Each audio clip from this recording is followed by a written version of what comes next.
Avverti che tutto viene registrato.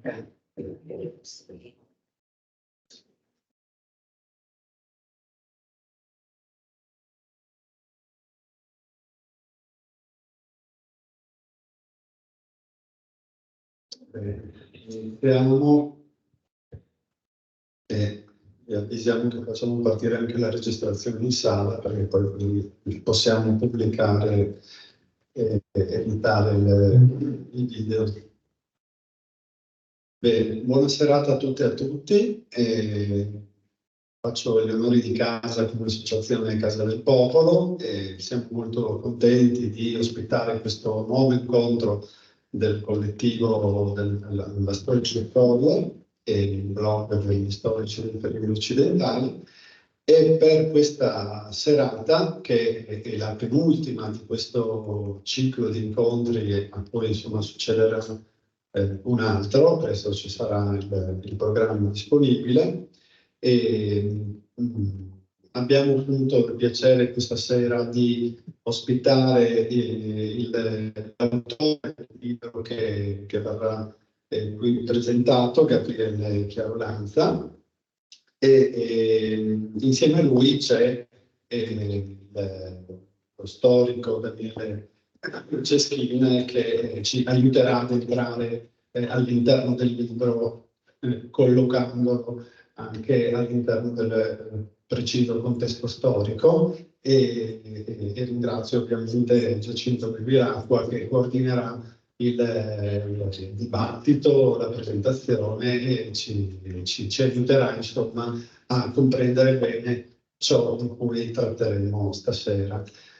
E come ho fatto anche per le altre volte, è doveroso ringraziare anche chi ha appoggiato questi incontri, che oltre all'Associazione Casa del Popolo sono l'AMPI di Pordenone, lo SPCGL, l'Associazione Proteo FVG e il Circolo Arcipelago di Cordenons, che ringraziamo particolarmente questa sera perché ci sarà anche una lettura grazie a Fulvia che appunto ci introdurrà, ci permetterà di entrare all'interno del libro attraverso dei brani scelti che quindi ci daranno l'opportunità anche di comprendere meglio l'intensità di quest'opera. Bene, io passo la parola a Giacinto e buona presentazione.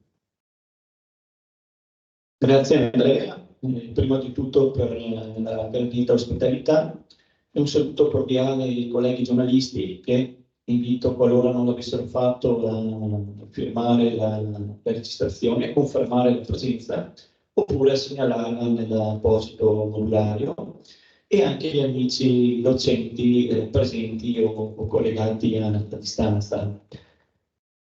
Siamo qui a ricordare una vicenda piuttosto importante e ancora scabrosa a distanza di tanto tempo. Vale forse la pena contestualizzare un attimo la situazione.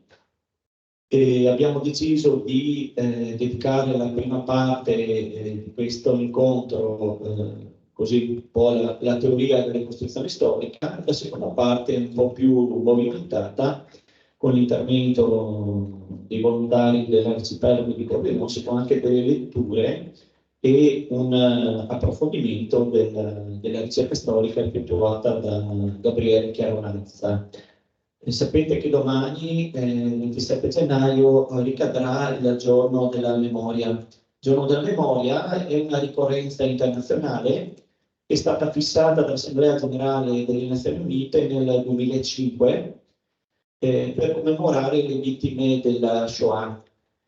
Come mai il 27 gennaio? Perché in quella data, nel 1945, l'Armata Rossa, l'esercito dell'Unione Sovietica, penetrò e liberò il campo di sterminio di Auschwitz, oggi in Polonia. Ha detto che l'Italia in realtà, una volta tanto, aveva già pensato a un giorno della memoria,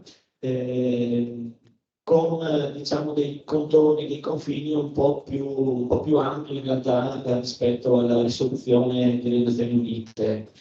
E infatti già gli articoli 1 e 2 della legge del 20 luglio 2000 numero 211 definirono le finalità e le celebrazioni del giorno della memoria.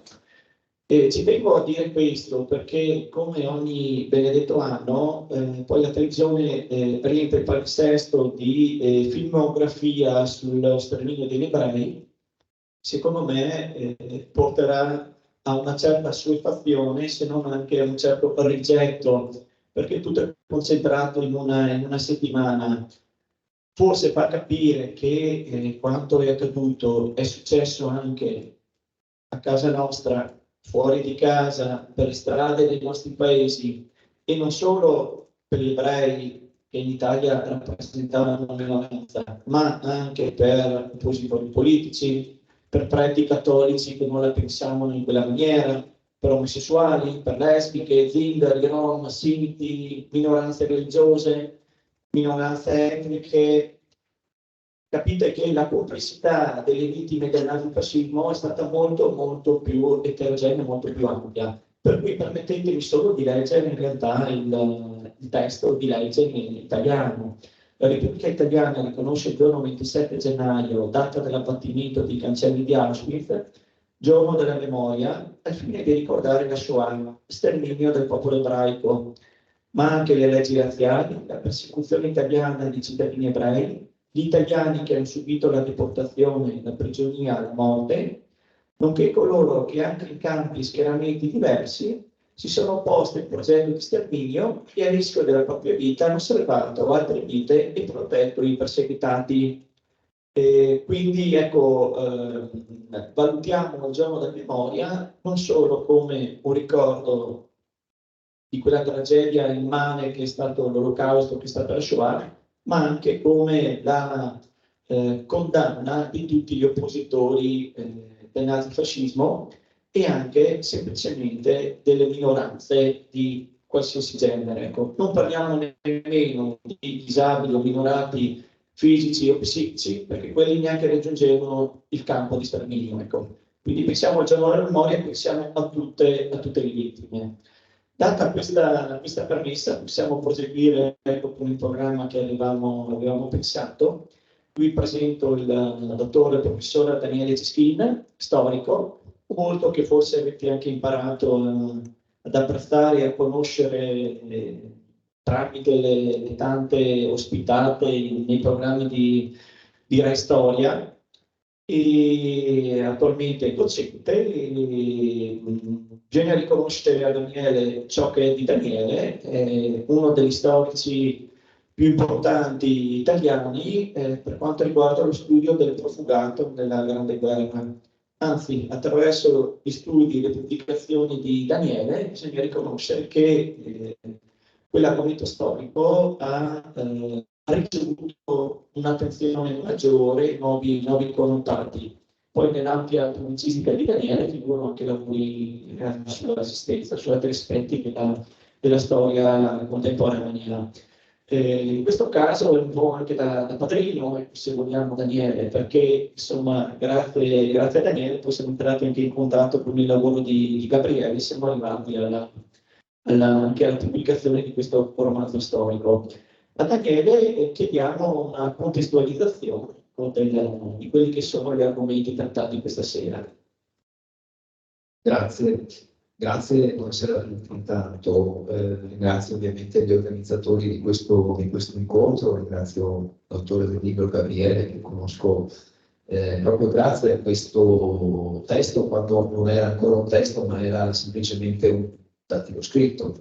Articoli scritti in realtà non ci sono più scritti dal computer, ma insomma era un testo che doveva diventare un libro e per Gabriele, che non conoscevo, mi chiese una prefazione che poi è diventata una postfazione, e per inquadrare non un libro di storia, ma per inquadrare un romanzo storico. Noi abbiamo in Italia ovviamente una lunga tradizione di romanzi storici, senza scomodare quelli che troviamo nelle antologie scolastiche dal Manzoni in poi.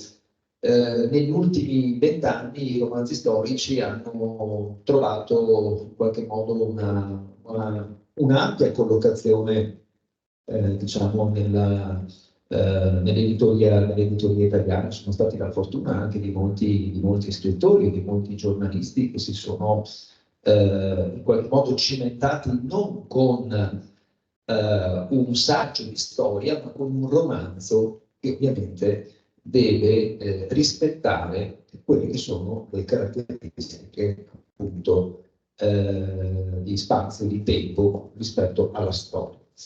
E quindi negli ultimi 20 anni il genere del romanzo storico si è un po', diciamo, ha ripreso nuova linfa.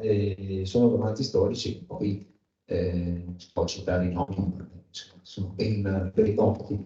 Alcuni sono riusciti meglio, alcuni un po' meno bene, però hanno un'ampia circolazione, hanno anche, secondo me, una buona, diciamo, godono di buona stampa anche da parte della critica. E alcuni romanzi storici poi li abbiamo conosciuti prima attraverso la tradizione cinematografica e televisiva, e poi sono diventati appunto dei bestseller. Nel caso di Gabriele abbiamo un romanzo che nasce diciamo in economia, quasi fatto in casa, potremmo dire così. Questa è la riedizione, perché l'incontro poi con Gabriele è seguito anche a un incontro che ci eravamo già incontrati nelle nostre vite precedenti con Giacinto Bevilacqua, e appunto c'è stata la possibilità di ripubblicare questo romanzo, che è quindi la seconda edizione. Allora, il contesto. Il contesto è quello della Seconda Guerra Mondiale, il contesto del periodo 43-45, che per quello che oggi definiamo ormai da tempo nord-est costituisce diciamo, un tornante decisivo, e in particolare per il Friuli e in particolare per Trieste, che è il luogo dove gli eventi accadono.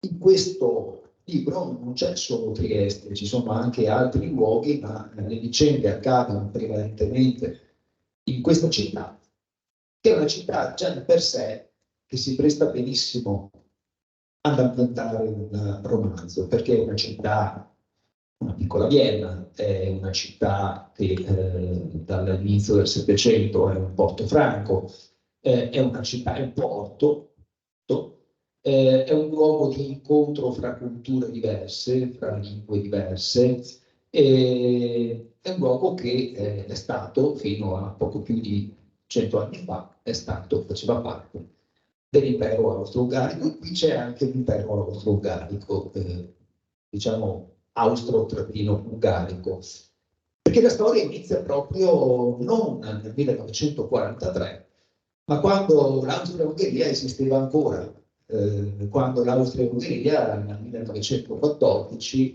dichiarò guerra alla Serbia, diciamo attentato di Sarajevo, che ha in qualche modo innescato la prima guerra mondiale. Sarebbe interessante capire anche le dinamiche che ci sono dietro questa partenza del volume del libro da questo evento, e si parte proprio dalla prima guerra mondiale, da questa guerra che vede coinvolti milioni di soldati, milioni di civili. E la storia non inizia a Trieste, ma inizia tra la Galizia e l'Ucraina, che allora era un territorio di guerra. Cioè nel 1914 la Russia ovviamente entra in guerra contro la Germania e contro l'Austria-Ungheria, e qui c'è un incontro che è un po' un incontro particolare. È un incontro che poi capiremo nel corso del libro quali conseguenze avrà sulla vita di Luciano Engelmann, che è uno dei due personaggi di quell'incontro. È un incontro che casuale, come tutte le guerre, non si scelgono i compagni di guerra e si ritrovano Engelmann e questo altro giovane ufficiale si ritrovano in campo della Galizia, tra la Galizia appunto e l'Ucraina, a combattere. Questo è un po' il via a questo romanzo. Poi si entra invece con un grande salto, neanche tanti anni, il salto di una generazione, si arriva al periodo della seconda guerra mondiale, si arriva al 1943-45. E per questi luoghi, per i luoghi che in qualche modo c'entrano con il racconto, Trieste, ho detto, ma soprattutto cosa si vede da Trieste, perché Trieste diventa, sì, la città degli eventi, ma bisogna, a proposito di giornata della memoria, ricordare anche che cosa accade subito dopo l'inizio della seconda guerra mondiale, in particolare subito, quasi subito dopo l'entrata in guerra dell'Italia. L'Italia, come sapete, nella primavera del 1941 invade la Jugoslavia, è una invasione molto rapida che dura, in qualche modo l'attacco, la guerra dura pochi giorni. Nell'aprile del 1941 la Jugoslavia sostanzialmente viene conquistata, viene in parte smembrata, c'è l'occupazione nazista da una parte, la zona della Serbia, l'occupazione italiana dall'altra, da parte diciamo dell'attuale Slovenia, quella che veniva subito chiamata la provincia di Lubiana, e poi tutta la Dalmazia, comprese quelle città che già erano italiane dal 1900, dalla fine della prima guerra mondiale, ma tutta la Dalmazia, tutta la parte diciamo, costiera dell'attuale Croazia vengono sostanzialmente annesse al Regno d'Italia. Quindi dal 1941 Trieste non è più la città di confine, c'era anche lì già l'Istria che era italiana, ma diventa l'avamposto di un'occupazione militare che dura sostanzialmente un paio d'anni, dura fino all'8 settembre del 1943, quando con questo grande rompente di righe l'esercito italiano diciamo, abbandona queste aree e comincia l'occupazione nazista, solamente nazista, che però non si ferma alla Slovenia, non si ferma alla Croazia, ma annette anche i luoghi di cui stiamo parlando, Trieste, addirittura tutto il Friuli, addirittura 2 giorni dopo l'8 settembre Hitler decide di costituire una sorta di protettorato tedesco in questa parte dell'Italia diciamo nord-orientale, e di fatto questi luoghi diventano parte del Reich, che diventano Germania. Inizia un'altra storia, punto di domanda, sì, inizia un'altra storia perché non c'è più solo l'occupazione italiana, ma c'è l'occupazione tedesca e anzi la resa dei conti dei tedeschi nei confronti sloveni, croati, che già c'erano, ma anche degli italiani che erano stati visti come traditori. C'è un altro elemento, è l'elemento della resistenza, perché Trieste è una delle città dove la resistenza, a dispetto delle difficoltà, perché pensate che cosa significa resistere in una città che di fatto è una città straniera da quel momento. Gli storici che si sono occupati della resistenza, tutti,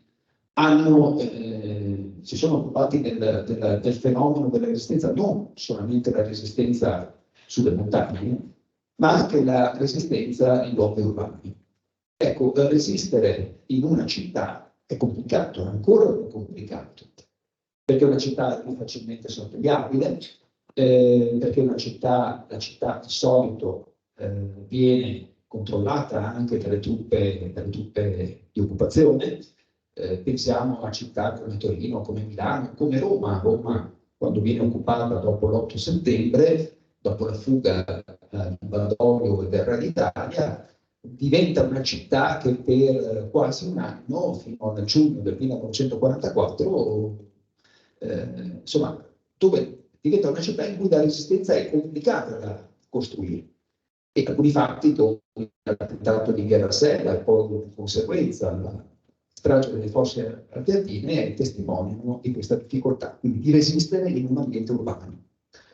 Trieste ha più o meno lo stesso problema, però ne ha uno in più, il fatto di avere diciamo, delle truppe tedesche, di avere degli ufficiali tedeschi che amministrano militarmente questa città, la controllano e a un certo punto pensano anche di costruire, di adibire una struttura, la famosa visiera di San Sabba, non solamente a campo di concentramento, a campo di transito per oppositori politici, per ebrei, per antifascisti, in questo caso nazisti, ma adibire questa struttura, come ben noto, alla detenzione e poi allo sterminio degli ebrei che erano stati in qualche modo rastrellati in Slovenia e in Croazia, che risiedevano a Trieste. Trieste all'altezza del 1938 conta circa 5.000 ebrei, quindi un decimo della popolazione ebraica italiana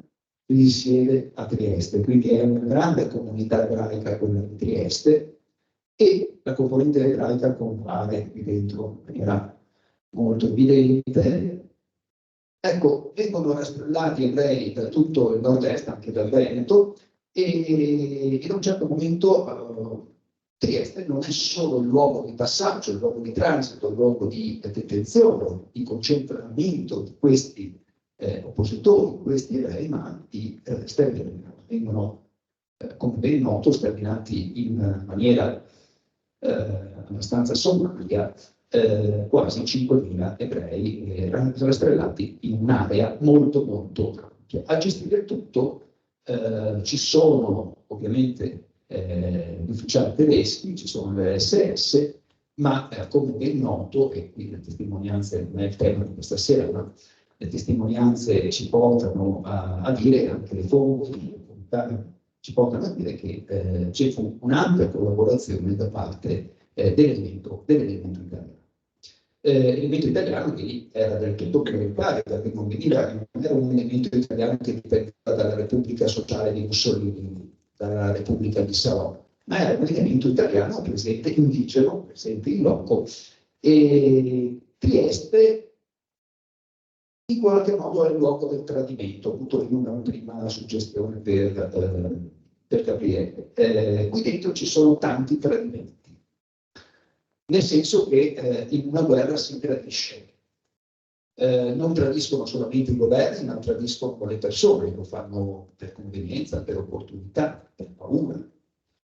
E molti anche degli amici, molti dei personaggi che compaiono all'interno degli amici di Edelman, di Luciano Edelman, e molti dei protagonisti di questo libro tradiscono una, due, tre volte, fino a tradire anche spesso la propria identità. Sappiamo che ci sono degli ebrei che tradiscono altri ebrei, ci sono dei partigiani che tradiscono altri partigiani, e qui dentro ci sono tanti esempi. C'è un personaggio in particolare, io insomma, quando è capitato ancora di presentare questo libro, ho citato un personaggio che se leggerete il libro è già un personaggio di per sé, forse meriterebbe un altro romanzo, l'ho già detto a Gabriele, spero che prima o poi ci pensi, perché è quello secondo me che riesce meglio tanto Gabriele non lo scrive bene, ma in questo libro scritto bene la biografia, la storia di questo personaggio che si chiama Kurt Steiner, rimando ovviamente al libro, è una storia molto particolare.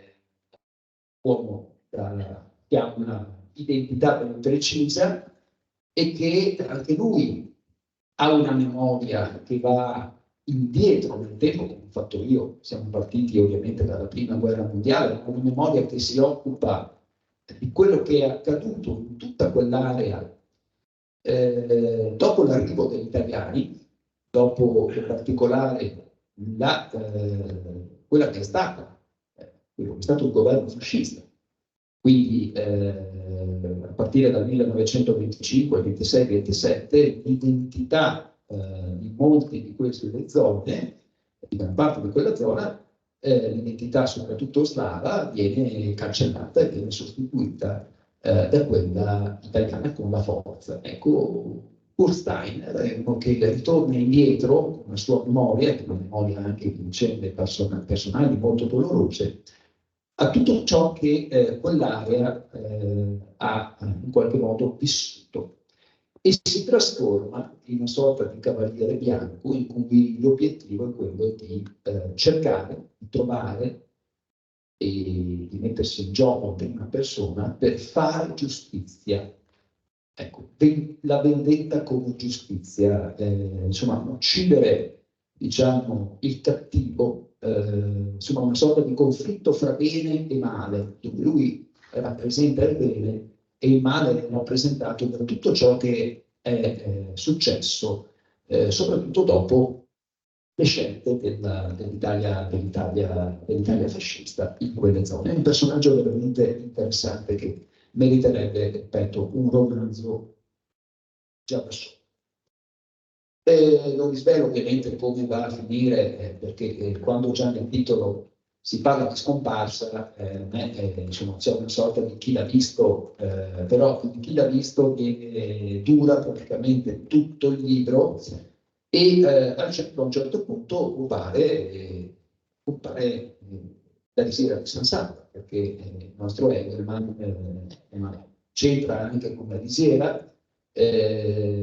L'incontro avvenuto 30 anni prima, nel 1914, è un incontro che insomma si ripete, perché i due personaggi che si sono incontrati casualmente si incontrano di nuovo per la sfortuna di Luciano Engelmann, e a Engelmann viene chiesta una cosa molto, molto importante, che lui è combattuto se accettare o non accettare, perché Engelmann è antifascista, è uno che in qualche modo ha avuto un percorso di opposizione rispetto a quelli che sono stati i totalitarismi degli anni 20, degli anni 30, conosce molto bene la sua città e quello che gli viene chiesto è una cosa che lui difficilmente potrà fare. Ecco, io credo che la lettura di questo libro vi rimanda subito, credo, a un romanzo che è stato scritto da un grande autore che è scomparso qualche tempo fa, che è Mausing, che è autore della variante di Hindenburg. Anche lì c'entra Trieste, ovviamente parlando di Mausing, e io credo che dietro questo libro ci sia appunto la lettura, c'è qualche suggestione del libro di Paolo Mausing, perché i personaggi sono personaggi orribili, sono personaggi che non sono, il cui giudizio, diciamo, se vogliamo dare un giudizio etico, difficilmente possono essere salvati. La presenza del Cavaliere Bianco che citavo prima è una presenza fondamentale in questo senso, no? Però sono persone che appartengono al male. Ecco, Engelmann incontra questa persona che appartiene al male e questa persona poi, in qualche modo, chiedendo a Engelmann di fare una cosa, ha un passato del tutto particolare questo personaggio. Come va a finire? Non vi svelo ovviamente come va a finire il libro, però qualche riflessione dobbiamo farla invece su come va a finire la storia di quel territorio, che diversamente da altri posti d'Italia conosce anche il dopo. E il dopo non è un dopo, il post 1945, aprile-maggio 1945, non è, diciamo, non è un periodo bello, anzi è un periodo che fa nascere altre vicende che sono tragiche, che ci ricollegano insomma a una ferita che per lungo tempo è rimasta aperta.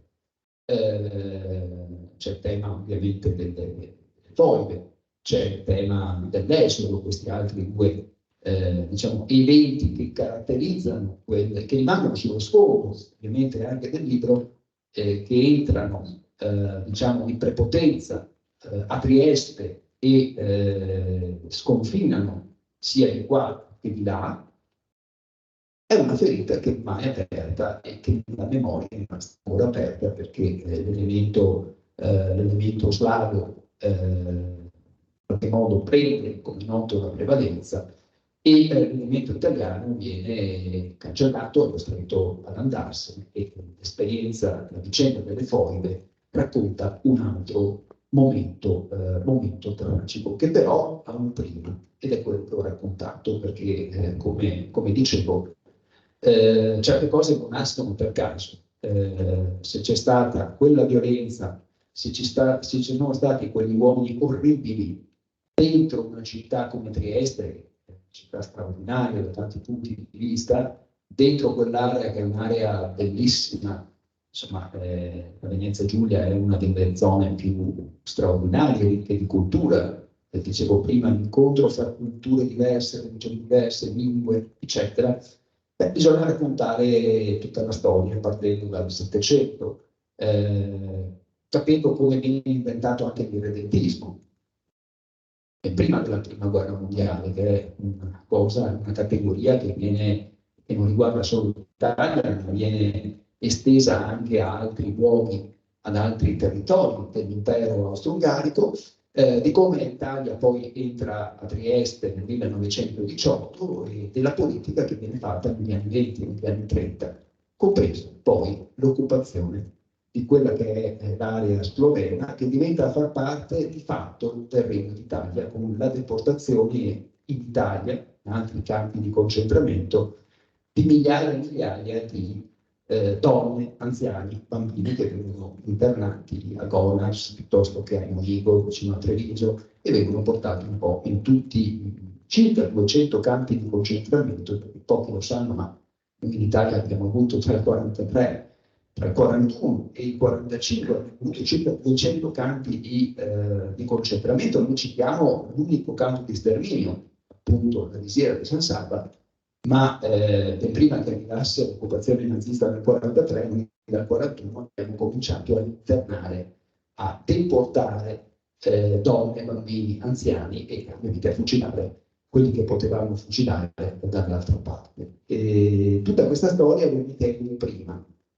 Ecco perché qui dentro ci sono dei personaggi pochi buoni e molti cattivi. Ce ne sono, come accade nei romanzi storici, ovviamente ci sono dei personaggi anche reali. Edelman è un personaggio inventato, ma alcuni personaggi, soprattutto coloro che reggono le vicende della città di Trieste, dal punto di vista militare, dal punto di vista politico, sono personaggi reali e che vengono descritti in maniera molto, molto efficace, anche molto convincente dal punto di vista storico. Ecco, quindi la storia parlando appunto di giorno della memoria, va in qualche modo, non dobbiamo vedere solo l'istantaneo, dobbiamo ricostruire quello che c'è stato prima, partendo anche da molto lontano. Dobbiamo farlo, qui ci sono, credo, anche molti docenti come me, e dobbiamo farlo ovviamente in una chiave critica, ma in quelle che vanno di moda nelle ultime versioni di manuali, vanno molto di moda le linee del tempo. No? Le linee del tempo sono semplicemente delle date con delle, diciamo, con delle piccole, con dei piccoli accenni ad eventi che sono accaduti. Quelle linee del tempo andrebbero, secondo me, prese un po' più mosse. Bisognerebbe parlare di quelle linee del tempo in maniera molto più critica, dicendo le cose come sono accadute, gli storici ovviamente fanno questo, e a volte trovando rifugio nella letteratura, perché la letteratura è un bene di rifugio. che ci salva rispetto alle brutture della storia, che purtroppo, come sappiamo, come vediamo ogni giorno, ci istituiscono. Basta solo alzare lo sguardo rispetto al luogo in cui ci troviamo, ci istituiscono dei luoghi di guerra. Prima ho citato l'Ucraina e oggi parliamo, ovviamente negli ultimi 2 mesi, 3 mesi, stiamo parlando della Palestina, della striscia di Gaza. Insomma, cito una cosa per concludere. Tanti anni fa, non vi dico quanti, quando mi sono iscritto all'università, un insegnante di storia e di storiografia, dal primo giorno di lezione, io avevo lasciato il lavoro per iscrivermi all'università perché volevo fare lo storico.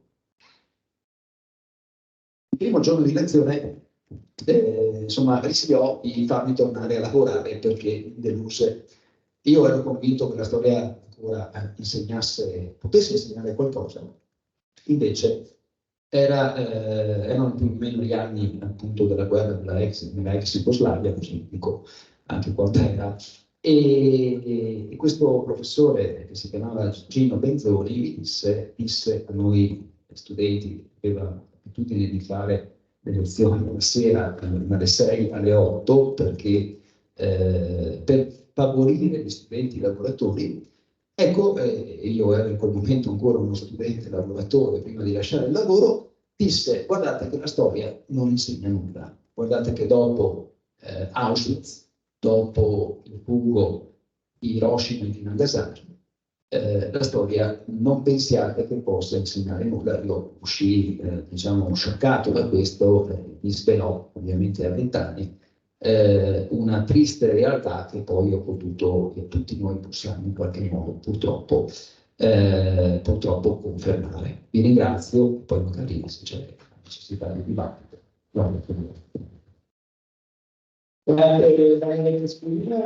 Sicuramente poi rimarrà del tempo anche per rivolgervi delle domande. Ecco, siamo già giunti alla seconda parte, Gabriele, e per quanto questo tuo libro sia stato apprezzato, che di recente ha conquistato un riconoscimento prestigioso dal punto di vista della critica come il marchio microeditoria di qualità alla rassegna nazionale di Chiari, e dobbiamo continuare a occuparci facendo formazione e informazione, come nello spirito di questo ciclo di incontri, anche nel rispetto dei docenti e dei giornalisti che si sono iscritti a questo scopo. Ecco.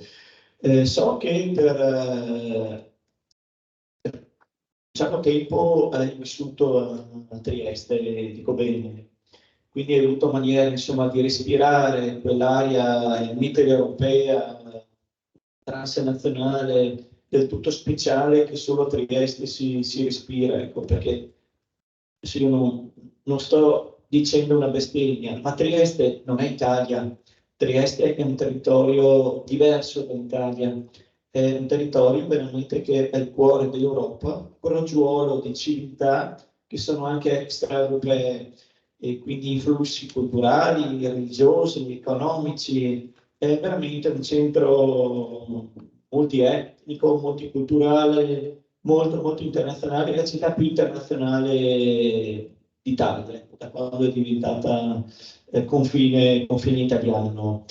Ecco, cosa ti ha veramente mosso? Abbiamo ascoltato varie suggestioni da parte di Daniele, cosa ti ha veramente mosso a dedicare un romanzo storico così profondamente strutturato su una vicenda così difficile, discussa e per molti aspetti ancora oggi tabù?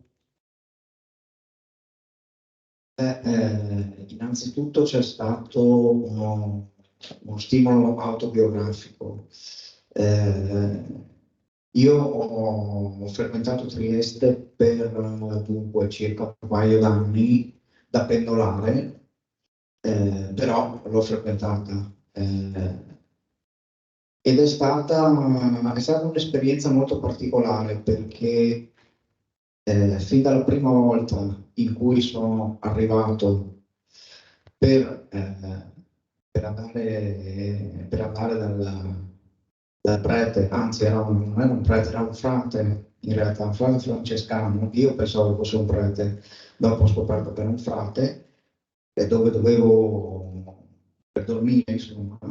Fin dalla prima volta ho avuto un impatto particolare in questa città, nel senso che entrandoci quasi si respira, secondo me, un'aria diversa, ha qualcosa che le altre città non hanno.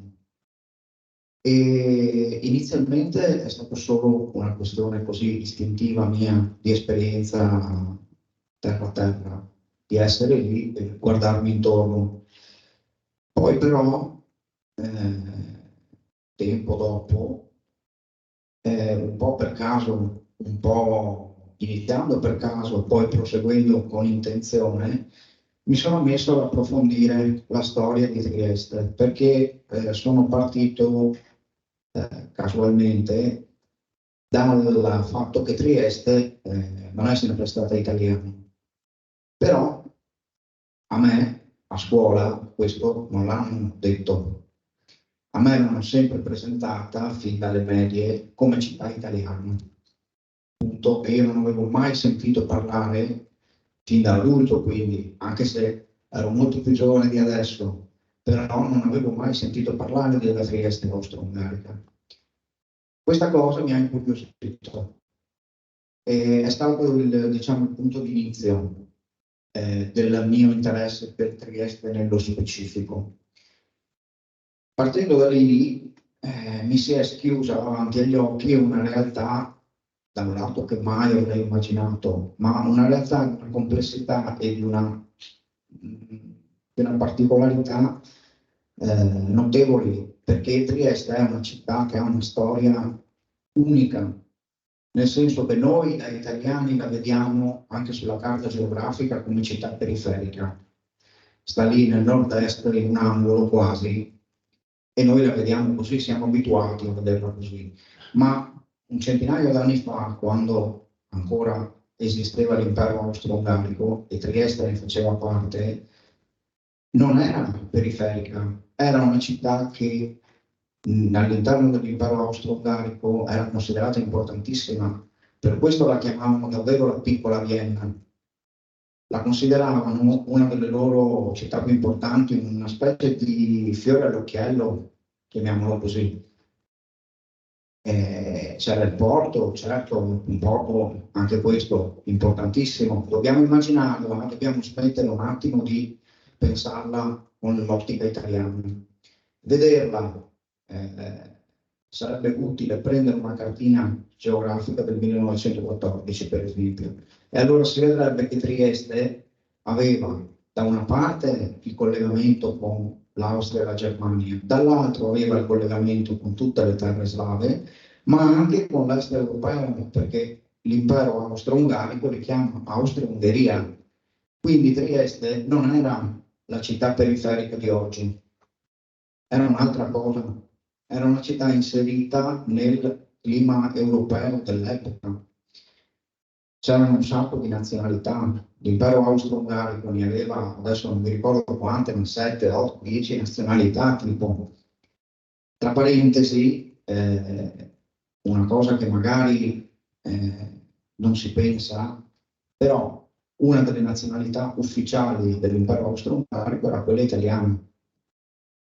L'italiano era una lingua ufficiale dell'impero austro-ungarico, quindi gli italiani erano anche una categoria che ne faceva parte, quindi c'erano italiani che magari avevano origini italiane, nomi italiani, la famiglia era di origine italiana, parlavano loro stessi spesso italiano, che però erano nati dentro i confini austro-ungarici, quindi erano cittadini austro-ungarici.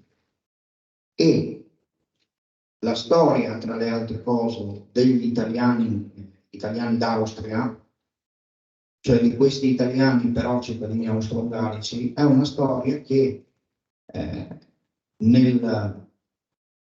tra l'altro anche nel mio libro viene citata ampiamente, perché è un caso di un'identità e di un'esperienza storica che il fascismo ha tentato in tutti i modi di cancellare. Perché? Perché questi italiani erano sì italiani, ma erano gli italiani che stavano dalla parte sbagliata, erano nati dalla parte sbagliata del confine. Essendo nati dalla parte sbagliata, quindi dalla parte austro-ungarica, avevano combattuto molti di loro in divisa dell'esercito austro-ungarico, erano stati per lo più, nel caso dei triestini, vale anche per i trentini per esempio, erano stati mandati per lo più in Galizia. La Galizia era questa regione dell'impero austro-ungarico che stava al confine orientale, quindi erano stati mandati a combattere contro i russi in maggioranza. Perciò da Trieste erano stati sbalzati a migliaia di chilometri di distanza e lì si sono ritrovati in mezzo alle pianure infinite al confine con la Russia a combattere una guerra che spesso neanche capivano bene perché ci fosse, però la maggioranza di loro l'ha combattuta, diciamo, rimanendo fedele all'impero austro-ungarico. E per questo la loro identità subì questo tentativo di cancellazione. Non si voleva che si sapesse dell'esistenza di questi italiani, che erano italiani, però avevano avuto l'avventura di trovarsi da quella parte. Ovviamente anche perché il fascismo considerò questi italiani automaticamente sospetti, non erano, cioè, c'era su di loro il costante sospetto che non fossero politicamente attendibili, patriotticamente attendibili. Addirittura spesso venivano considerati sospetti anche quegli italiani d'Austria che a un certo punto avevano scelto di tornare in Italia e erano anche stati disponibili a riarruolarsi con l'esercito italiano contro i loro ex compatrioti austro-ungarici, perché ci sono delle storie che richiamerebbero l'Odissea di Omero, ecco, talmente sono incredibili, perché lo dico solo tra parentesi perché non è il tema che io ho affrontato nel libro, però solo per dare una semplice idea e anche un'informazione così storica, considerando anche il taglio storico della serata.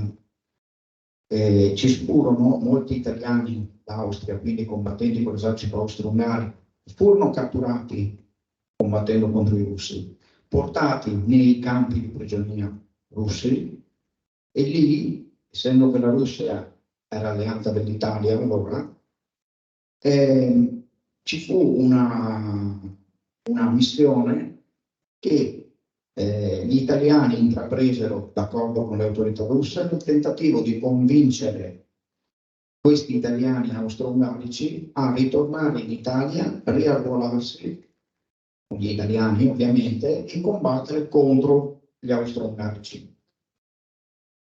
Non fu una missione in realtà di grande successo, però ci fu e qualcuno, una parte, accettò di tornare. Ma perfino questi furono guardati con sospetto. Ce ne furono certi che tornarono e ebbero l'amarezza di scoprire che erano sorvegliati dalla polizia italiana, per esempio. Questo prima ancora del fascismo. Il fascismo non fece altro che costruire su questo terreno. Questo è stata una risposta un po' ampia, però io sono partito da lì, nel mio interesse per Trieste. Perché condivido molto l'affermazione di Daniele che giustamente diceva non si può partire sia dalla giornata della memoria sia anche dal periodo dell'occupazione nazista, quindi più o meno 43-45, senza però andare indietro, perché c'è il rischio di credere che i nazisti o i fascisti siano piovuti dal cielo. nel senso c'è il rischio di credere che ok, c'erano i nazisti a Trieste, come in altri luoghi, nel 43-45, ma perché erano lì? Da dove sono arrivati? In che modo Trieste è arrivata ad un'occupazione nazista? C'è arrivata partendo quantomeno dal 1914.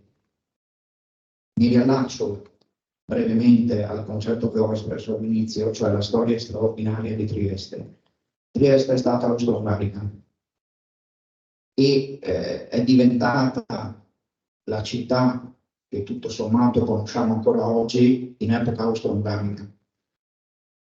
Nel 1914, quando cominciò la Grande Guerra, iniziò quello che è un po' lo spartiacque. Un'esperienza che all'inizio a Trieste non fu proprio traumatica, perché la guerra non arrivò lì direttamente dentro in città, però queste migliaia di triestini che partivano per il fronte orientale fu già un'esperienza drammatica.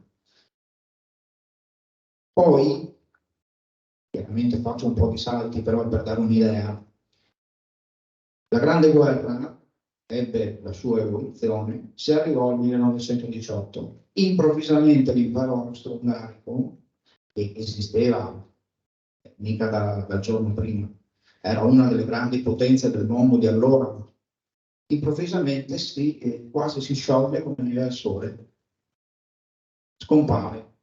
La sconfitta in guerra appare improvvisamente chiara, i destini appaiono improvvisamente incerti, i cittadini austro-ungarici di Trieste non sanno più cosa fare, quelli che possono scappano. Chi torna in Austria, chi torna in Slovenia, chi torna insomma al paese d'origine, chi può ovviamente. Qualcun altro resta, attende l'arrivo degli italiani, che ormai si capisce che è solo questione di tempo, attende l'arrivo degli italiani sperando che le cose non vadano troppo male, ma appena arrivano gli italiani si capisce subito che il nazionalismo italiano è piuttosto violento. È un cambio di paradigma e di sguardo radicale. Ci fu addirittura, non è una cosa tanto nota, però ci fu un'ondata di suicidi, soprattutto da parte degli austriaci.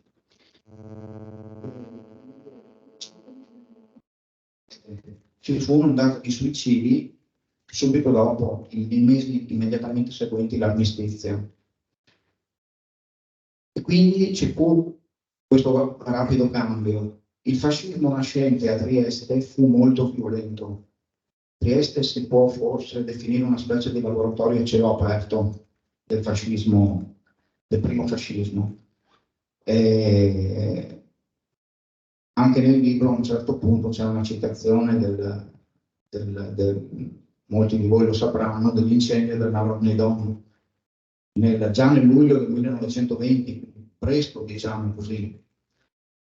Questo per dire il clima, era un edificio dove avevano sede molte associazioni slovene, fu incendiato, ma fu incendiato con la gente dentro. Gente dentro che poi quando usciva c'erano le squadre fasciste che li aspettavano fuori per malmenarli mentre uscivano dall'incendio, con la polizia e i carabinieri che guardavano fondamentalmente. Questo per dire il clima che a Trieste si respirava fin da meno di 2 anni dopo la fine della Prima Guerra Mondiale. Non solo, poi arrivò l'italianizzazione forzata, di cui tra l'altro anche nel libro parlo ampiamente, sempre per tracciare un filo all'indietro, diciamo, che leghi un po' le cose. Italianizzazione forzata per cui le persone si trovano a perdere il loro nome. E, tra l'altro la frase citata nella locandina, nel volantino di questa serata, che è tratta dal libro, parla proprio della perdita dell'identità, la perdita del nome. Come io dico sempre in tutte le presentazioni che faccio, ci vuole, o gli incontri, ci vuole un piccolo sforzo di immaginazione. Tutti noi abbiamo un nome e un cognome. Proviamo a immaginare per un momento che domani mattina arrivi una comunicazione, arrivi non lo so, un incaricato del comune che ci dica: tu da domani, da questo dato momento, non ti chiami più, nel mio caso Gabriele Chiaro Lanza, ti chiami con un altro nome di un'altra lingua, sparato a casaccio, perché spesso facevano così. Ora, un nome non è solo un nome, perché noi al nome colleghiamo tutto ciò che siamo. Se immaginiamo di un colpo di non poter più usare il nome che abbiamo, ne dobbiamo usare un altro, sempre, obbligatoriamente. Dobbiamo magari anche parlare una lingua che non è la nostra, per forza, perché è stato stabilito così. La legge dice così, va fatto. Questo più o meno successe durante l'italianizzazione forzata. È un trauma che in diverse famiglie triestine esiste ancora oggi, se lo ricordano. Magari sono i discendenti, ma i discendenti sanno che i loro nonni, per esempio, nonni, bisnonni, quel che è, insomma, non si chiamavano così. Quindi ci fu anche questo trauma, compreso il cambio dei nomi geografici. Anche i nomi geografici dovevano essere italiani, punto e stop. Ma non bastò nemmeno questo, perché a Trieste è successo molto altro. Poi ci fu comunque tutto il ventennio fascista, si arrivò alla persecuzione degli ebrei, che come già spiegato da Daniele, a Trieste erano tanti e ne sopravvissero pochissimi. Ci fu la seconda guerra mondiale, ci fu il crollo del fascismo, si arrivò all'occupazione nazista, un'occupazione feroce con la collaborazione volonterosa degli italiani. Anche di questo nel libro si fa ampio cenno.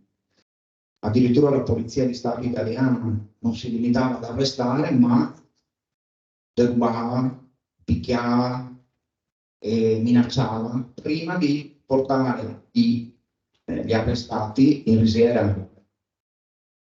Quindi il ruolo italiano, col quale non sono mai stati fatti i conti fino in fondo, va comunque portato alla luce del sole. Uno dice, può bastare, potrebbe, ma a Trieste non finì qui, perché alla fine della seconda guerra mondiale, dopo i famosi 40 giorni dell'amministrazione jugoslava, ci fu il caos del territorio libero di Trieste cosiddetto. Per cui, riassumendo molto brevemente, nei 9 anni tra il 1945, quindi la fine della guerra, e il 1954, quando la città tornò bene o male a essere assegnata all'Italia, ci fu il caos generale dovuto al fatto che ci furono gli inglesi e gli americani che misero su un governo militare alleato, dall'altra parte nei territori slavi c'era il governo militare jugoslavo. In teoria gli jugoslavi e gli italiani dovevano avere pari diritti, dovevano poter entrare e uscire da Trieste, perché comunque è sempre stata una città con più nazionalità che entrano, escono, risiedono, eccetera, eccetera. Ma fu un caos con rischi di nuove guerre tra l'Italia e la Jugoslavia a ogni momento. Quindi non finì tutto con la fine della seconda guerra mondiale. Ecco, quindi diciamo che il periodo tra il 1914 e il 1954 è un periodo che a Trieste rappresenta una storia unica, che da un certo punto di vista straordinaria, anche, che secondo me meritava di essere messa anche in un romanzo storico, che magari forse, spero, possa aiutare da un lato magari a capire meglio e dall'altro forse a porsi come, diciamo, come aiuto, tra virgolette, a coloro che desiderano magari capire di più, ma per una serie di motivi non se la sentono di affrontare dei saggi storici di un certo peso, perché giustamente non tutti a contatto col saggio storico dicono sì, va bene, ok, lo leggo. anche perché logicamente poi si tratterebbe di decine di libri da leggere se si vuole avere uno sguardo completo. Ecco, il romanzo storico può forse dare una mano anche col fatto che è letteratura, quindi c'è una storia, ci sono dei personaggi che vanno seguiti, ecco, spero forse che, ecco, il mio auspicio, ho fatto una risposta un po' lunga, ma insomma spero non troppo noiosa.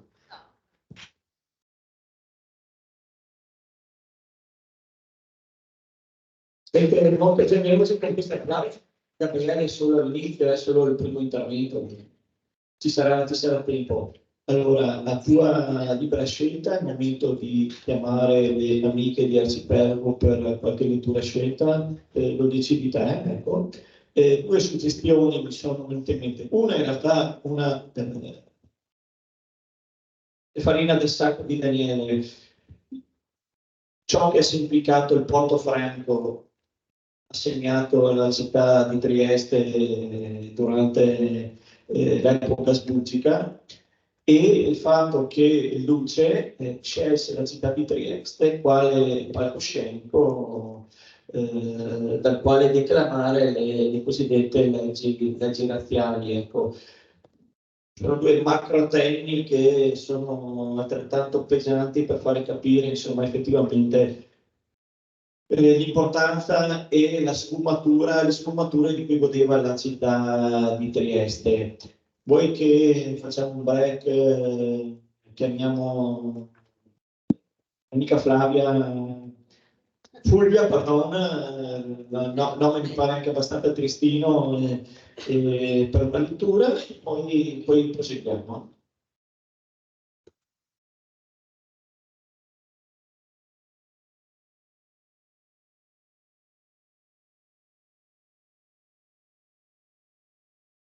Sì. No, va bene così. Intanto condivido il ricordo del prof. Bezzoni con lo storico. Alla fine dell'esame mi regalò tutte le riviste che aveva sul tavolo, perché mi disse che gli studenti devono leggere anche in treno. Vabbè. Allora, questo è il capitolo 10, primo incontro con un amico. Nonostante il sole, Trieste sembrava una città irrimediabilmente avvolta da una pesante cappa sul pensiero, che impediva perfino di respirare ormai. Si vedevano circolare mezzi e uomini della Wehrmacht e dell'SS in ogni dove, senza contare i loro colleghi italiani camicia nera. Non ci si poteva fidare di nessuno, a partire dalla polizia, fino ad arrivare a chiunque non fosse un volto ben conosciuto, del quale fossero noti vita, morte e miracoli. Era sempre necessario misurare attentamente le parole, poiché il rischio di avere a che fare con un delatore era lì, minaccioso, concreto e costantemente a portata di mano. Bastava poco per essere arrestati e sparire nel nulla. Poco importava che si trattasse di cadere nelle mani della ormai famigerata banda Collotti, composta di poliziotti italiani dediti a rapine, estorsioni e pulizia etnica, antiebraica e antislovena, in stretta collaborazione con le SS, oppure in quelle altrettanto grondanti di sangue dei nazisti di Gorbaciov. In ogni caso si trattava di sparire nel nulla, molto probabilmente nel campo di concentramento della risiera di San Saba. Qualcuno, la cui buona stella non aveva smesso di brillare al momento dell'arresto, era stato poi liberato, spesso dietro pagamento di grosse somme di denaro. La maggior parte di quanti erano finiti nelle mani dei fascisti o dei nazisti, al contrario, erano scomparsi nel nulla. Alcuni erano detenuti come oppositori politici, altri in quanto ebrei, ma sia per gli uni che per gli altri continuavano a giungere notizie di uccisioni, furti e deportazioni in Germania.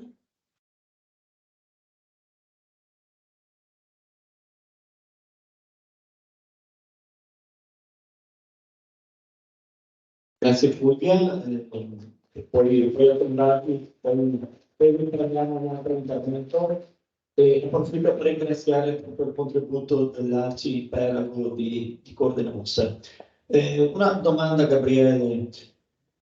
Volevo capire quali sono stati i rapporti fra fascisti e nazisti a Trieste e come mai proprio a Trieste pensarono di organizzare l'unico campo di sterminio in Italia. Dunque, i rapporti tra fascisti e nazisti, a Trieste furono, insomma, andavano d'amore d'accordo fondamentalmente. Comandavano i nazisti perché Trieste fu annessa direttamente al Terzo Reich. Di fatto non è l'Italia, quindi loro decidevano e furono loro a confermare le varie cariche di potere agli italiani. Però la collaborazione fu ampia e diciamo andò via liscia. Gli italiani, ecco, questo è un fatto che come è giusto sottolineare e come è anche giusto portarlo alla luce del sole, insomma, collaborarono attivamente e spesso collaboravano attivamente non solo agli alti livelli ma anche a quelli bassi. Essendo Terzo Reich fondamentalmente, quindi territorio annesso, la Risiera fu convertita a campo di concentramento e a Trieste, ecco un aspetto che forse non è troppo noto, era una zona dove si ritrovarono nel periodo 43-45 tanti importanti criminali di guerra nazisti. Di primo piano abbiamo sentito il nome di Globocnik nell'estratto che è stato appena letto, per esempio. Globocnik era il capo dell'SS della polizia a Trieste e che, ironia della sorte, era un triestino, perché proveniva da Trieste con la famiglia, poi si trasferirono in Austria e dopo aver fatto carriera, grazie a Himmler, aver fatto carriera nell'est europeo come sovrintendente di alcuni campi dove morirono una quantità sterminata di ebrei, fu mandato a Trieste. Ma Globocnik non era un semplice funzionario, era un funzionario zelante, era uno di quelli dediti anima e corpo alla sua causa. Per portare avanti questa causa in modo più efficace, fece in modo di avere intorno a sé alcuni altri personaggi nefandi che aveva conosciuto prima di arrivare a Trieste e che si ricollegano in modi più o meno diretti, ma si ricollegano tutti al clima che si respirava a Trieste e che è stato descritto un po' anche dall'estratto e anche alla Risiera. Uno di questi personaggi, di cui poi a un certo punto si parla anche nel romanzo, per esempio, per rendere un'idea di cosa succedeva a Trieste in quegli anni, era Christian Wirth, si chiamava. Era un esperto nel trovare soluzioni tecniche, diciamo così, per uccidere un numero sempre maggiore di persone nel minor tempo, per ottimizzare, si direbbe oggi, l'uccisione delle persone. Wirth si era fatto le ossa, diciamo così, con il programma T4, si chiamava, ovvero l'eliminazione delle persone inutili, considerate inutili. Uno dei capisaldi del Terzo Reich era che ciascuno doveva fare la propria parte, secondo le sue possibilità, secondo le sue qualità. Ciascuno che ne avesse tante o poche di qualità poteva fare la sua parte e rendersi utile. Però c'erano alcuni che, secondo i reggenti del Terzo Reich, non potevano essere utili in alcun modo, o perché erano disabili o perché avevano qualche malattia per cui non potevano lavorare, per esempio, non potevano essere utili. Questi a un certo punto si decide che dovevano essere eliminati. Il programma T4, una sigla neutra per indicare un abominio, si occupava di questo. Wirth era uno dei grandi esperti del T4, che arrivò a Trieste per volontà di Grobovcik. Un altro di quelli che furono chiamati a Trieste ad avere un ruolo importante e che ha a che fare invece direttamente con la risiera fu un nome poco noto, un certo Erwin Lambert. Questo Lambert era un altro esperto che si occupava di progettazione e realizzazione di forni crematori. E ovviamente stiamo parlando di progettazione e realizzazione funzionale, che funzionassero bene, perché avevano sempre la mania dell'efficienza. Lambert fu il progettista, l'esperto chiamato per impiantare il forno crematorio in risiera, perché volevano fare le cose per bene. E dunque la risiera divenne non solo campo di concentramento, ma anche a un certo momento forno crematorio.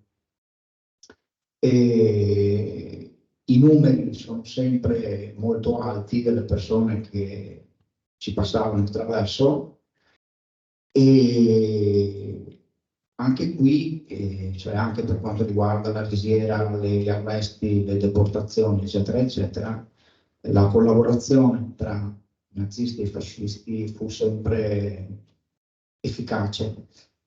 E, dicevo prima, fu efficace anche a tutti i livelli, per cui c'erano i delatori, ma c'erano anche persone che, per esempio, si occupavano di, come si potrebbe dire, di alienare, ecco, le proprietà degli ebrei che erano stati arrestati, perché li arrestavano, incameravano le loro proprietà, ma ci voleva l'esperto anche qui che facesse in modo che queste proprietà passassero di mano. E alcuni di questi esperti erano anche italiani, ben remunerati ovviamente, quindi anche qui una collaborazione che è molto profonda e con cui spesso e volentieri dopo la guerra la stessa società civile triestina non ha voluto fare i conti fino in fondo. Nella maggioranza dei casi si è preferito tirare via dritto, un po' come se i colpevoli fossero solo i nazisti. E una cosa che emerge un po' anche se non è stato il tema del mio libro, perché non arrivo a quella parte della storia, però lo dico così, tra parentesi, rispetto al periodo 43-45, si arrivò a tirare dritto sul collaborazionismo italiano anche al processo che ci fu più di 20 anni dopo, infatti, per i crimini commessi in risiera.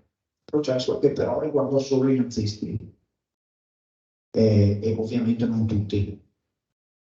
Mentre anche al processo si preferì stendere un velo e un po' fare come se gli italiani non avessero fatto niente di speciale.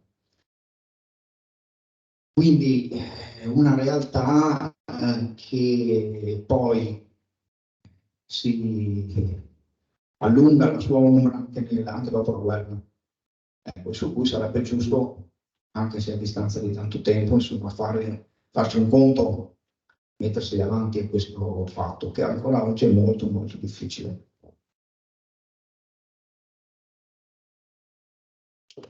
Interrompono piccoli applausi. Allora, prima di disturbare nuovamente Fulvia, ti chiedo, fai riferimento a una struttura sotterranea in Germania sinistramente affascinante, passami questa debolezza, ecco, di cui però si sa anche poco. Ecco.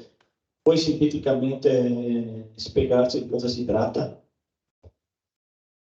Allora, dunque, come era stato accennato prima da Daniele, mi pare, nel mio romanzo, anche se il fulcro della storia è Trieste, non c'è soltanto Trieste, nel senso che io ho tentato di mostrare come Trieste sia da considerarsi collegata a tutta la storia europea di questo periodo, a partire dal 1914 fino ad arrivare alla seconda guerra mondiale e dopo.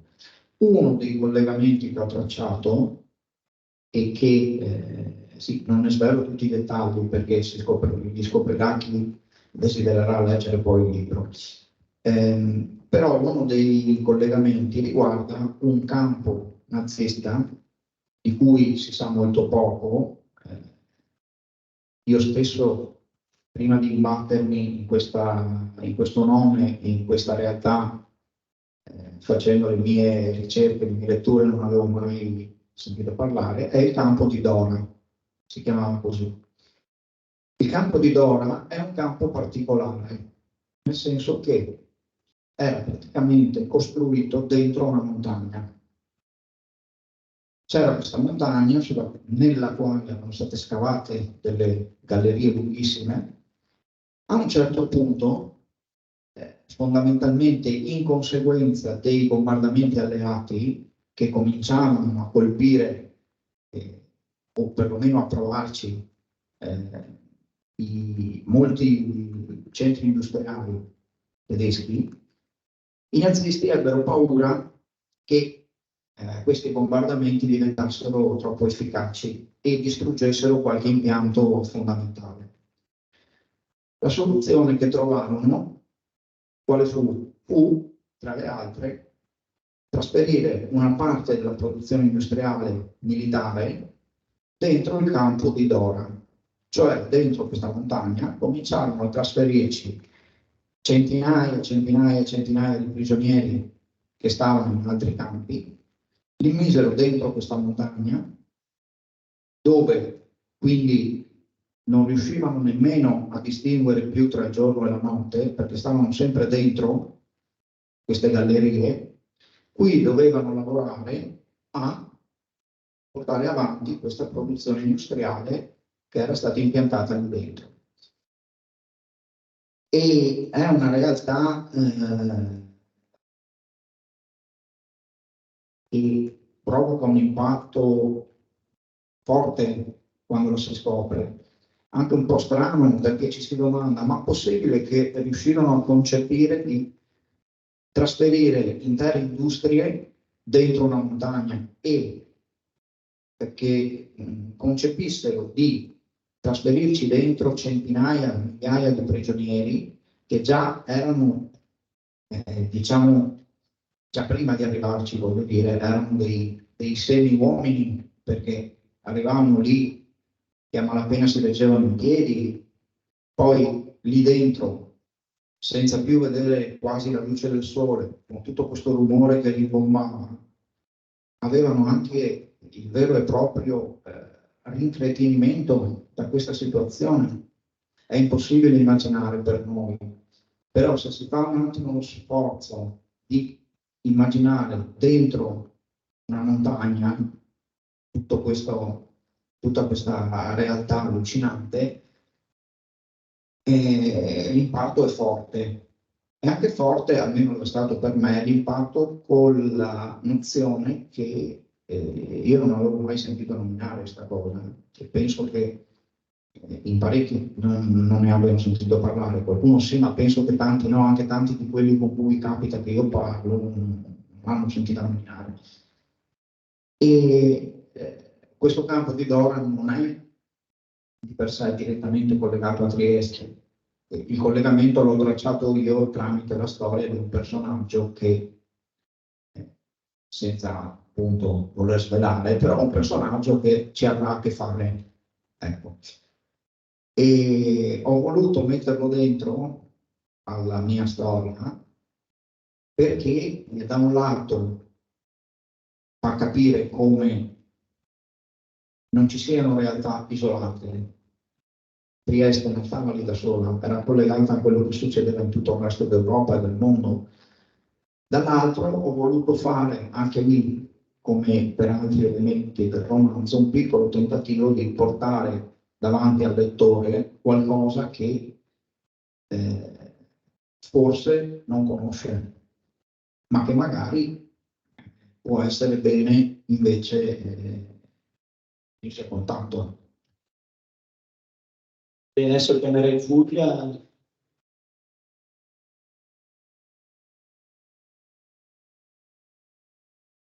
Direi Fulvia che potresti anche leggere entrambi i pezzi che mancano, ovvero ne avete scelti 3, no? Ecco. Così poi il tempo residuo lo dedicheremo per il...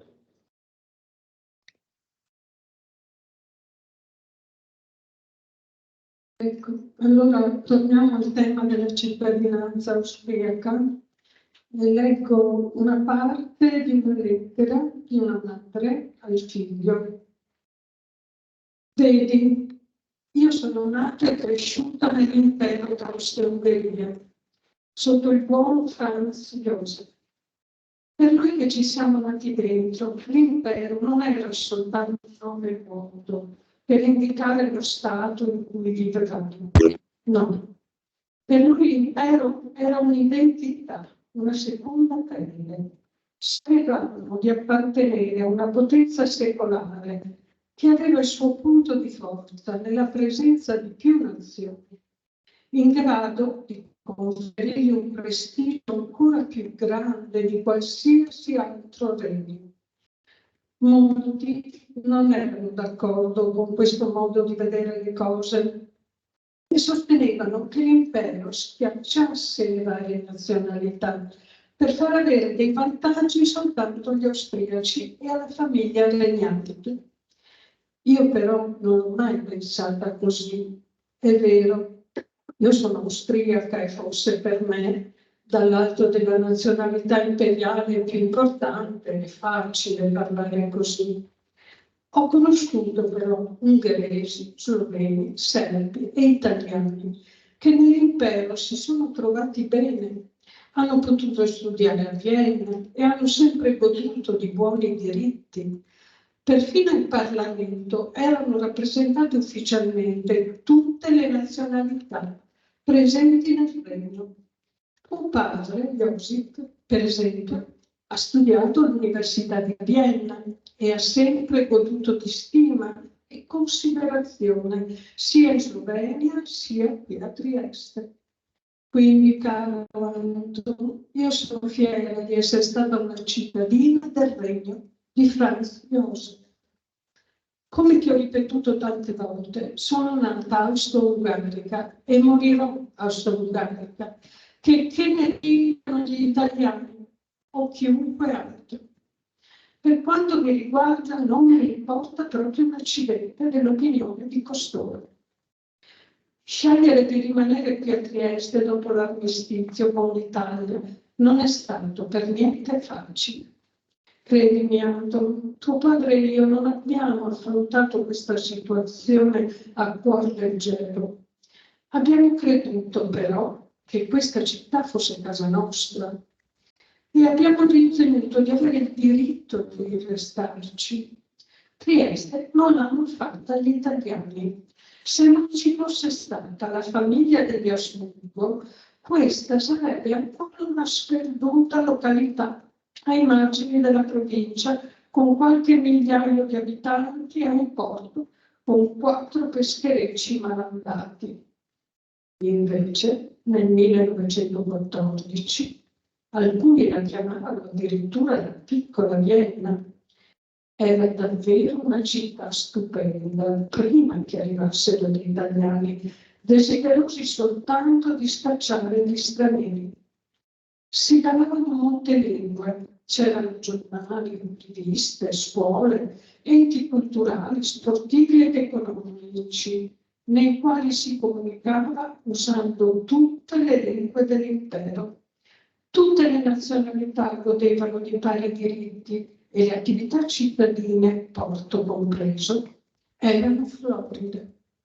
Potevano contare infatti sulle legame con l'entroterra austriaco da una parte e slavo dall'altro. C'erano perfino aziende e negozi che commerciavano con l'Ungheria.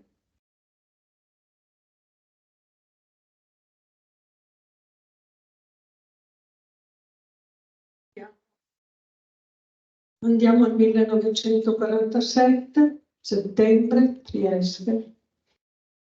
Passato riaffiora il titolo del capitolo. La guerra era finita da un paio d'anni, ma la situazione a Trieste non pareva volgere al meglio.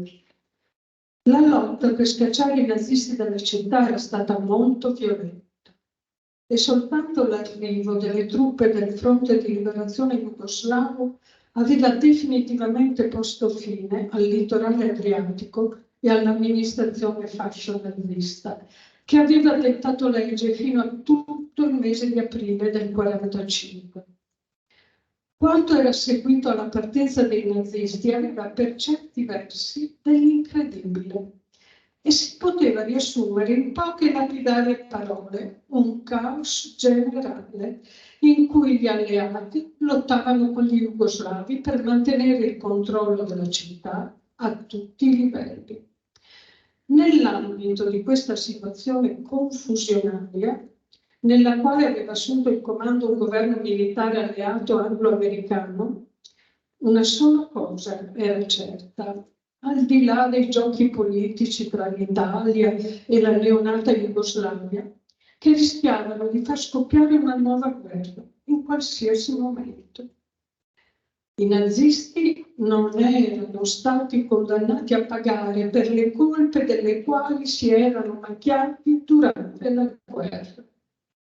La stessa cosa, anzi forse ancora di più, poteva dirsi per i politici fascisti, passati senza problemi dalla collaborazione attiva con le SS di Globocnik e Raina a quelle col GMA.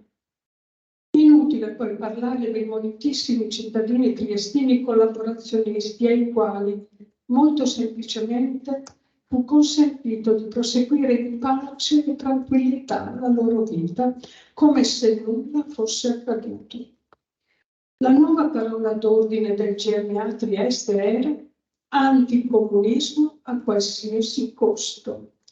Pareva avessero il terrore, istigato dal governo in patria, che Trieste e l'entroterra diventassero jugoslavi, magari nottetempo, quando nessuno se ne sarebbe accorto. E così, con questa motivazione, era diventato preferibile servirsi dei collaborazionisti dell'epoca nazista e degli ex fascisti, i quali erano ex soltanto di nome, pur di contrastare gli jugoslavi. Gli attacchi a enti e cittadini sloveni erano continuati, dunque, senza che né il GMA né la sua polizia facessero nulla di speciale contro i nazionalisti italiani.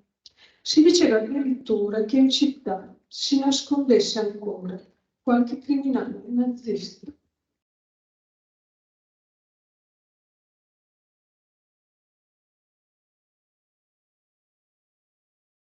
Ecco, ci rimane un po' di tempo se volete chiedere qualcosa, presentare delle domande a professor Daniele Ceschina, Gabriele Chiarolanza. Ecco, domando alla regia Gigi Chi vuole porre domande lo invitiamo al banco a favore della registrazione. Andrea, sì, prego allora. Così anche chi è collegato insomma, può ascoltare la domanda.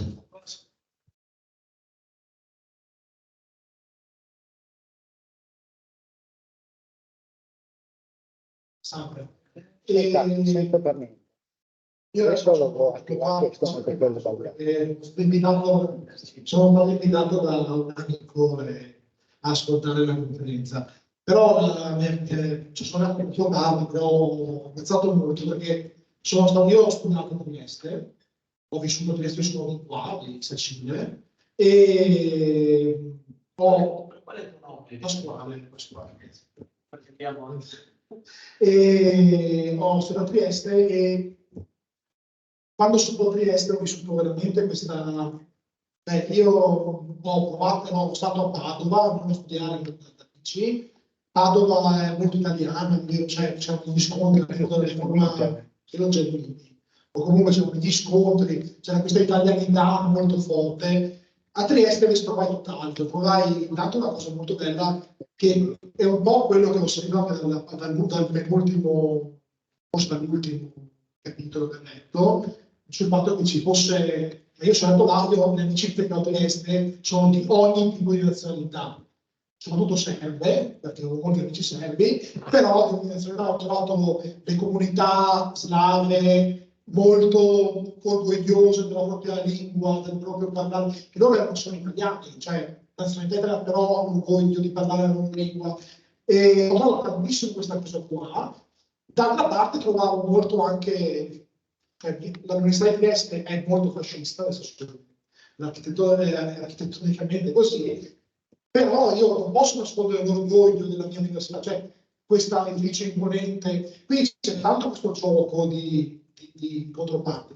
Però una cosa che fin dall'inizio, fino alla prima volta che sono a Trieste, ho trovato molto, e questa è la domanda, molto particolare, e che mi ha fatto molto riflettere spesso, è la targa che sta in Piazza Unità. Cioè, quella targa, io non so se sono anche andato a prendere perché non so se voi la conoscete, ma c'è una targa davanti al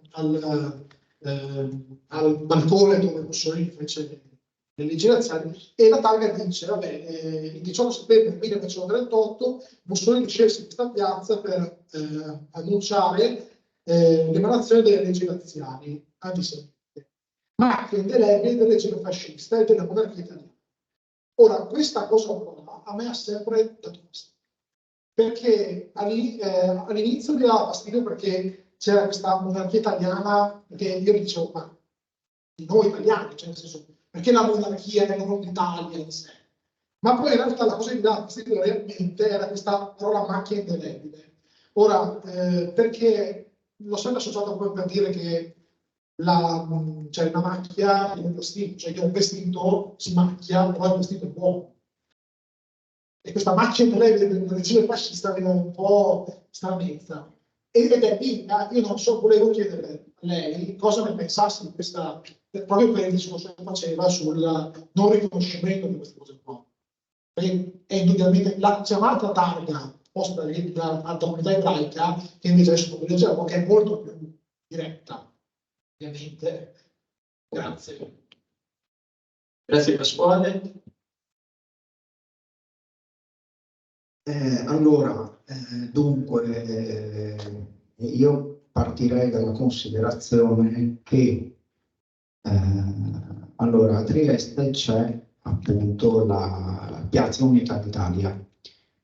Allora, Piazza Unità d'Italia si chiama così perché l'hanno chiamata così dopo la Prima Guerra Mondiale, per richiamare gli obiettivi patriottici della Grande Guerra e il fatto che Trieste era la grande meta della Prima Guerra Mondiale italiana. Questo fatto è stato anche la base di molta politica fascista, per cui Trieste era, posso dire, chiamiamolo così, il grande premio avuto per la vittoria in guerra. Questo per dire che il passato fascista di Trieste e dell'Italia è rimasto, essendo che, come più volte è stato detto anche questa sera, non sono mai stati fatti realmente i conti col passato fascista, cosa che non vale solo per Trieste, ma vale per l'Italia in generale. C'è sicuramente una fatica aggiuntiva per l'Italia nel porsi davanti al fascismo e alla figura di Mussolini dicendo è stato il male.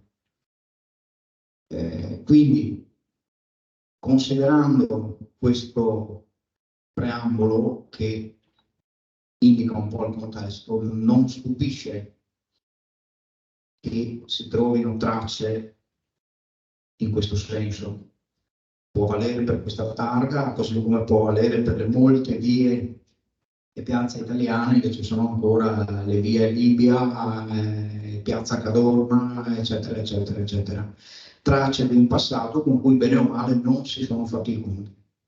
E sono tracce che tornano in tanti modi, tra cui può esserci anche questo. Questo è il mio punto di vista, ecco, per dare una risposta alla suggestione. Ci sono altri interventi?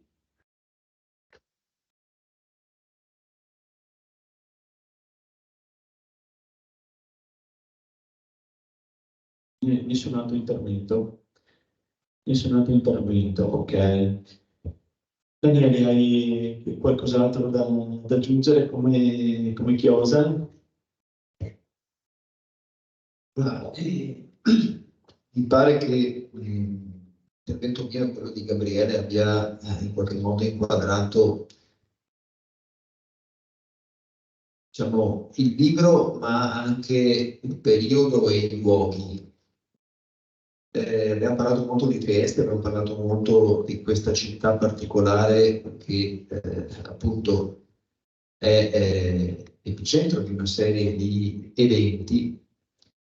Giustamente Gabriele diceva non è la città periferica che oggi noi siamo abituati a percepire o a conoscere, per noi non lo è perché è vicina, ma per altri italiani magari lo è, e invece è stata per secoli, grazie anche all'impero austro-ungarico, e lo cita proprio nella lettera, insomma la lettera che è stata letta, cioè, Trieste non è appunto periferia, ma è in centro, è luogo di, in quel modo, è in contatto con tutto, con tutta un'area, la cosiddetta Mitteleuropa, di questo è un concetto che ha una sua storia. Abbiamo buttato qui questa sera una serie di spunti, forse anche utili per una riflessione a scuola, per un dibattito, ulteriori dibattiti, ci saranno ovviamente anche altri incontri di questo ciclo,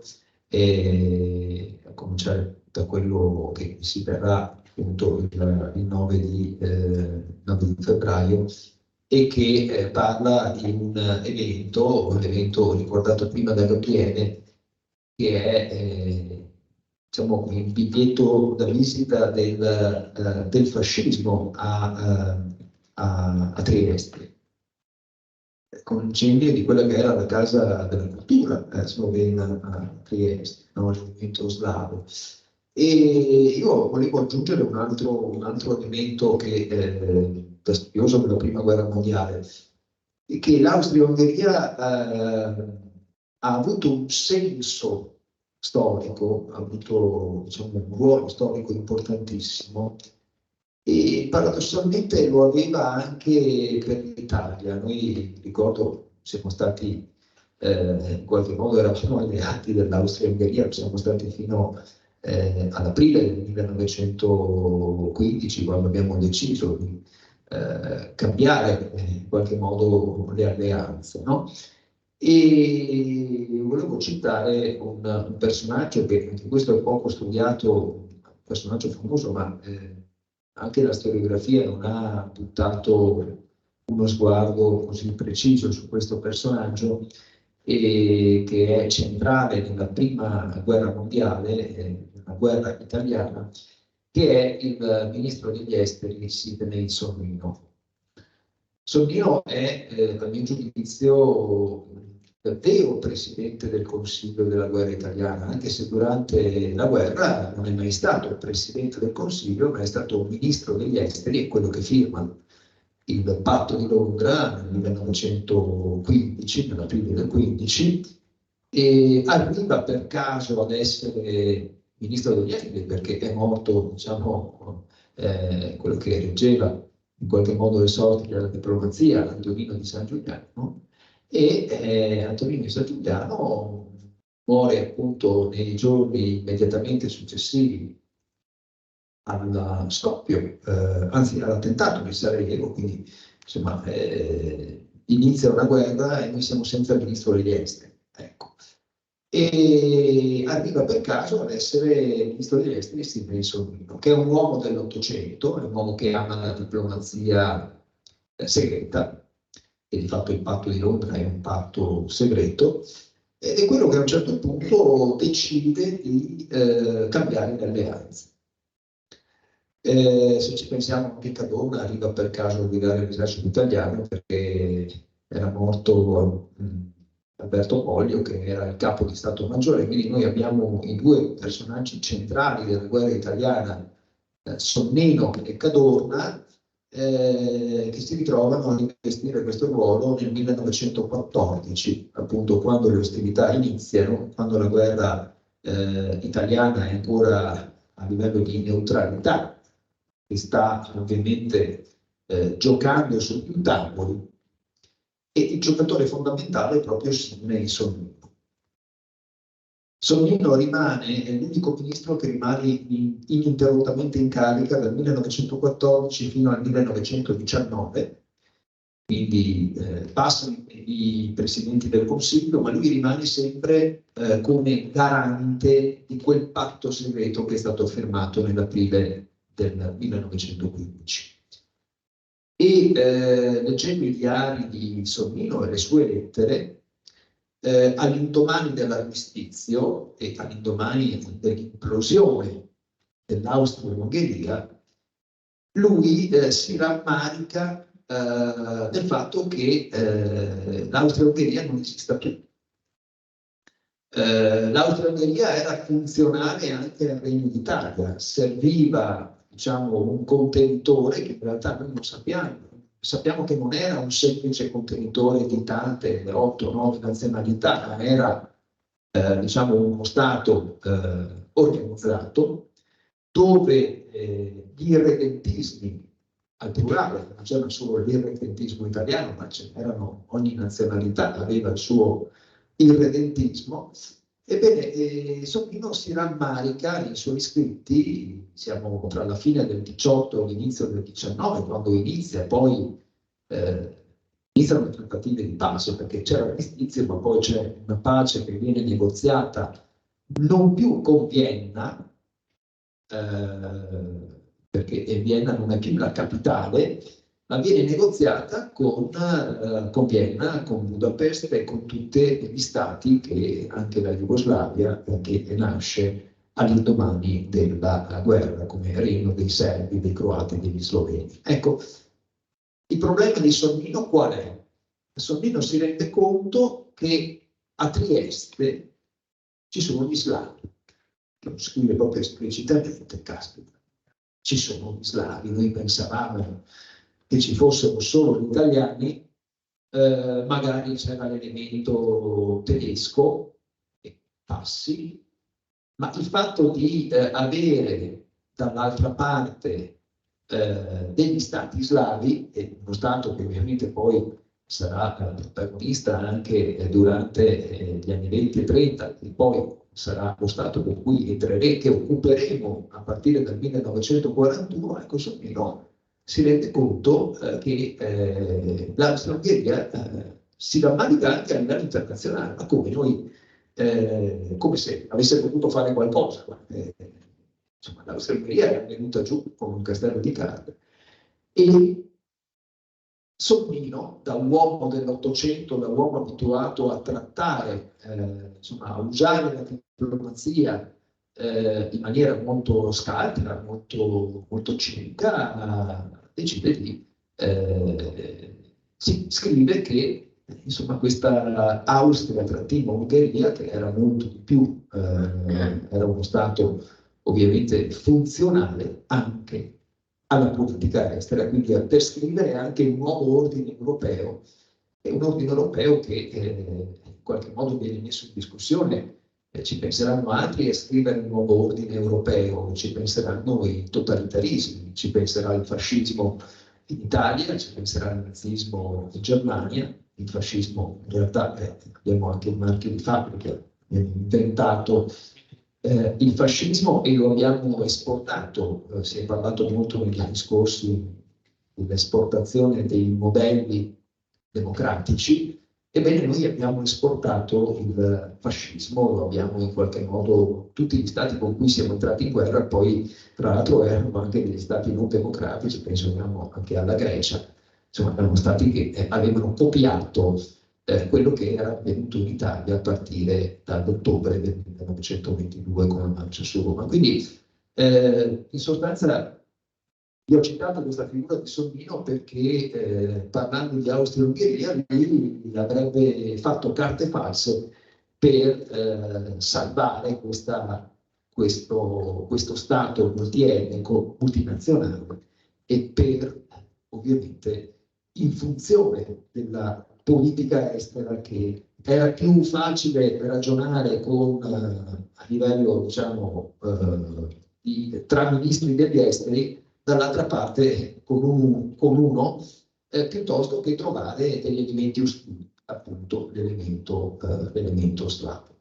Ecco, volevo aggiungere questo che abbiamo ricordato tutti la questione l'ho ricordato anche chi è intervenuto prima, il fatto che a Trieste venga proprio Mussolini scelta proprio di erano già state varate di fatto la prima legge, quella che riguarda la scuola, era stata varata già il 5 settembre del 38, qui siamo il 18 settembre, quindi un paio di settimane dopo, quando il Duce fa il suo giro nelle Venezie, va a Treviso, va a Trento, inaugura un po' di ossaggio della Grande Guerra, e va a Trieste e quasi nella sua conclusione del tour nelle cosiddette tre Venezie, noi oggi lo chiamiamo Nord-Est, ma allora si parlava di tre Venezie. Ecco, Mussolini tiene questo importante discorso che vi ho citato nella mia postazione, ho citata una parte, perché insomma è un discorso molto duro, ma allo stesso tempo molto efficace e costituisce sicuramente uno spartiacque. Oltre alla normativa, proprio questo discorso, oltre alle leggi, questo discorso rappresenta uno spartiacque perché stabilisce, diciamo, che da quel momento nulla sarà più come prima. E stabilisce, e lo dice, a differenza di quello che pensano molti storici, che noi abbiamo imitato, diciamo, la Germania, abbiamo imitato le leggi di Norimberga, e chiarisce lo stesso Mussolini a chiarire attraverso questo discorso che la scelta è stata una scelta del governo italiano, è stata una scelta del fascismo italiano, quindi per smembrare il campo da una riduzione delle responsabilità, cosa che una certa storiografia revisionista ha fatto nel corso del tempo. Bene. Allora, abbiamo concluso, grazie innanzitutto a voi per l'attenzione, Daniele Cischina, Gabriele Chiarolanza, alla Casa del Popolo per averci ospitato. Vi do l'appuntamento al prossimo incontro del ciclo, venerdì 9 febbraio alle 18, sempre qui. Il tema è Tutto cominciò bruciando il Narodni Dom di Trieste. I relatori saranno Gorazd Bajic dell'Università di Maribor e Borut Krabian del Centro di Ricerche Scientifiche di Capodistria. Anche il prossimo incontro sarà valevole come corso di aggiornamento per giornalisti e per docenti. A questo proposito ricordo ai colleghi giornalisti di firmare il foglio di uscita. Grazie e sì. Ringrazio anche in realtà l'artista resistente di Pordenone Simone Prudente che ci ha donato il disegno originale per la copertina. Ora tutto è compiuto, una buona serata a tutti, grazie.